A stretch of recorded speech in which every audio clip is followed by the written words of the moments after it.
May nag-comment sa atin bakit daw ganon, parang sobrang mahal naman daw maningil ng ibang nagde-decorate.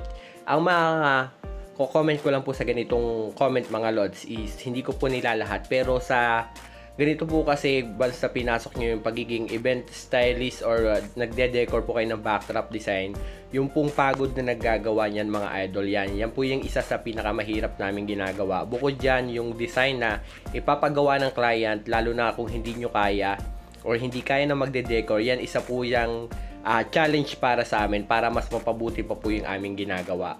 At lalo na po sa mga materials, sobrang mahal po talaga ng materials, lalo na ngayon sa pagde-decorate. Sa balloons pa lang po, sobrang mahal na ng balloons.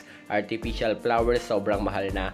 Kaya kung may naniningil man sa inyong mahal or sa tingin nyo na sobrang mahal, check nyo muna yung mga ipinapagawa nyo pong design mga lods, kung talaga naman talagang mahal talaga or minsan binibili pa po talaga namin yan para lang magawa or para lang maibigay yung gustong design ng client natin. Kaya ginagawan talaga namin ng paraan, nag-iisip po kami talaga ng mga design na aangkop sa design na pinapagawa ng client. At sa ganito nga comment mga lods yan, tanging mga content creator or nag-decorate lang din ang nakaka-relate din minsan sa ganitong comment. At sana po ay maunawaan nyo mga lods, kasi sa panahon ngayon talagang sobrang mahal na, lalo na po kung malayo talaga yung event. Dagdag pa rin po sa gastos namin yung pinaka expenses para sa transportation. Follow for more. Huwag nyo naman po kalimutang i-share ang video natin. Maraming pong salamat sa nag-comment.